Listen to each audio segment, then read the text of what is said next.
آج اگر اچانک آ کے ہم ایک یو ٹرن لے لیں تو چلو کوئی نہیں، وہ لوگ اس طرح کہہ رہے ہیں تو وہی مان جاؤ، تو پھر 14 صدیوں کے پیچھے دین بدلنا پڑے گا۔ یعنی یقیناً فضیلت نسب رسول صلی اللہ علیہ وسلم طے شدہ ہے اور بہت بڑی ہے، لیکن وہ جو بیج بویا تھا فتنہ حویلیاں نے، اس پر جو آج کانٹے لگے ہیں، تو اس بنیاد پر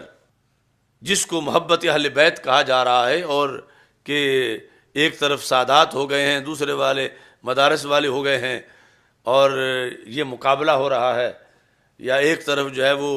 یعنی یہ حسینی ہیں، دوسری طرف یزیدی ہیں، یعنی یہ اتنا بڑا گھپلا کیا جا رہا ہے۔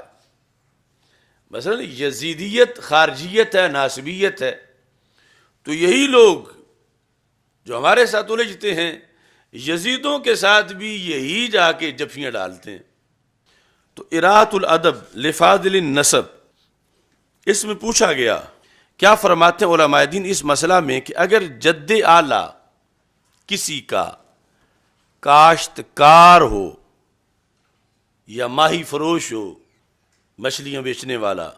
کوئی ہو، اس کی نسل میں یہ پیشہ معمول رہا ہو یا متروک ہو گیا ہو، تو اس صورت میں ان کی اولاد کو ماشا یا جلاہا یا شکاری یا اطراف کہہ کر پکارنا جس سے اس کی دل شکنی ہوتی ہو، درست ہے یا نہیں؟ اور علاوہ صحابی النسل کے دوسری قوم کو شیخ کہنا روا ہے یا نہیں؟ یہ سوال تھا۔ اور اصل اس کا پس منظر یہ ہے کہ مثلا بیٹا کوئی کسی لوہار کمہار کا ہے، مگر وقت کا بہت بڑا عالم بن گیا ہے، اس کو کوئی کوسنے کے لیے اس کے پچھلوں کا نام لیتا ہے کہ اے لوہار زادے، کمہار زادے، کاشتکار زادے، اس طرح کر کے۔ تو کیا دین نے یہاں بھی کوئی سزا رکھی ہے یا روکا ہے؟ یعنی جس طرح ادھر سیادت کے شرف کا تحفظ ہے، تو جب کہیں ایمان آ گیا یا علم آ گیا تو اس کی بنیاد پر بھی کوئی تحفظ ہے، یا جیسے کوئی کہتا پھرے۔ تو اعلیٰ حضرت فاضل بریلوی رحمۃ اللہ علیہ نے ایک تو التحصیل شرح الجامع الصغیر، وہاں سے یہ حدیث ذکر کی، من دعا رجلا بغیر اسمہ، جو شخص کسی کو اس کا نام بدل کر پکارے، یعنی حدیث پیش کرنا مقصود ہے، ہم اپنے لیے کسی سے ادب کی بھیک نہیں مانگتے، لیکن آخر دین یہ بھی ہے، من دعا رجلا بغیر اسمہ، صرف مومن ہے اگرچہ عالم نہ ہو، لعنتہ الملائکہ، تو جو بگاڑ کر کسی کا نام لے اللہ کے فرشتے اس پہ لعنت کرتے ہیں۔ اور پھر طبرانی موجم اوسط میں سند حسن سے ہے، رسول پاک صلی اللہ علیہ وسلم فرماتے ہیں من آذا مسلمن فقد آذانی، جس نے کسی مسلمان کو اذیت دی اس نے مجھے اذیت دی۔ یعنی وہ حدیث جو سیدہ فاطمہ رضی اللہ تعالی عنہا کے لحاظ سے ہے کہ جس نے انہیں اذیت دی، سرکار فرماتے اس نے مجھے اذیت دی، یقیناً وہ اذیت تو بہت بڑی اذیت ہے، اور وہ بڑا بد نصیب ہے کہ جو سیدہ فاطمہ رضی اللہ تعالی عنہا کو اذیت دے اور پھر وہ اذیت آگے سرکار تک پہنچے۔ لیکن رسول پاک صلی اللہ علیہ وسلم نے تو ادھر یہ بھی فرمایا ہے کہ من آذا مسلمن فقد آذانی ومن آذانی فقد آذ اللہ، کہ جس نے کسی مسلمان کو اذیت دی اس نے مجھے اذیت دی، اور جس نے مجھے اذیت دی اس نے گویا کہ اللہ کو اذیت دی، یعنی اذیت دینے کی کوشش کی۔ اللہ تعالیٰ کا فرمان ہے جعلناکم شعوبا وقبائل لتعارفوا ان اکرمکم عند اللہ اتقاکم، کہ ہم نے تجھے شاخیں اور قبیلے بنایا کہ آپس میں پہچان رکھو، بے شک اللہ کے یہاں تم میں زیادہ عزت والا وہ ہے جو تم میں زیادہ پرہیزگار ہے۔ اور ساتھ حدیث لکھی،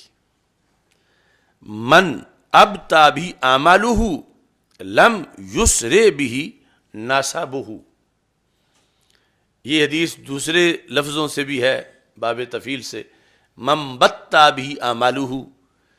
کہ جس بندے کو اس کے عمل نے سست رفتار کر دیا، اس کا نسب اسے تیز رفتار نہیں کر سکتا، یعنی عمل کی بیس پہ وہ پیچھے رہ گیا، تو نسب کی بنیاد پر کہا جائے کہ چونکہ اس کا نسب فضیلت والا ہے تو اگرچہ اس نے کچھ نہیں کیا اس کو سپیڈ لگا کے آگے کر دو، تو رسول پاک صلی اللہ علیہ وسلم نے فرمایا لم یسر بھی نسبہ۔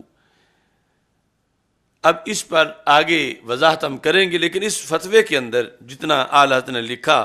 میں اس کا ترجمہ پیش کر رہا ہوں کہ جس نے شریعت کے مطابق عمل کرنا چھوڑ دیا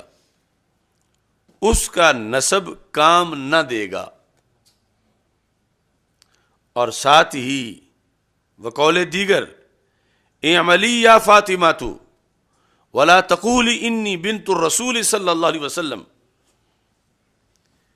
کہ رسول اکرم صلی اللہ علیہ وسلم کا دوسرا فرمان ہے۔ ابھی یہ صرف ترجمہ میں کر رہا ہوں، خود اعلی حضرت نے بھی اس حدیث پر بڑے وضاحت سے لکھا، اس میں جو وہابیوں کا موقف ہے یہاں پر اس کو رد کیا، اور اسے صراط مستقیم کہتے ہیں۔ خود جو اولین سید تھے آج کے مقابلے میں جن کی نسبت کروڑ درجے پہلے کی تھی، ان کے لیے جب ہدایات تھیں تو ان کے لیے کیوں نہیں ہے؟ تو اعلی حضرت فاضل بریلوی رحمۃ اللہ علیہ فرماتے ہیں دوسرا قول ہے کہ شریعت پر عمل کرو اے فاطمہ رضی اللہ تعالی عنہ کی، اور یہ نہ کہو کہ رسول اللہ کی بیٹی ہوں، اللہ کی بیٹی تو ہیں، یہ نہ کہو کہ مطلب یہ ہے کہ کہیں ایسا نہ کرنا کہ عمل نہ کرو صرف اس بیس پر کہ میں سرکار کی بیٹی جو ہوں۔ یہ سرکار دو عالم صلی اللہ علیہ وسلم خود فرما رہے ہیں،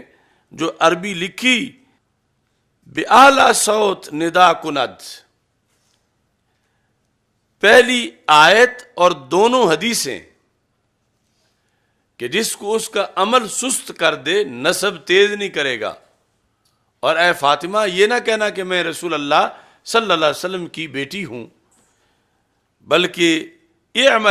عمل کرو۔ اعلی حضرت کہتے ہیں بلند آواز سے یہ حدیثیں اعلان کر رہی ہیں کہ شرافت نسب کے اکثر جاہل لوگ جہالت و حماقت اور حالات بزرگان دین اور سلف صالحین اور صحابہ کاملین اور انبیاء و مرسلین کی حالات سے ناواقفیت کی وجہ سے اس پر فخر کرتے ہیں۔ اللہ تعالیٰ کے نزدیک بے وقت ہے، مثل ہباء منصورہ ہے۔ البتہ مرد کی شرافت علم سے ہوتی ہے، اور جنہیں علم دیا گیا وہ درجوں میں ہیں۔ اب ایک آیت انا اکرمکم عند اللہ اتقاکم، دو حدیثیں، من ابتا بھی عملہ لم یسرع بھی نسبہ، اور پھر آگے اعملی یا فاطمہ ولا تقولی انی بنت الرسول صلی اللہ علیہ وسلم،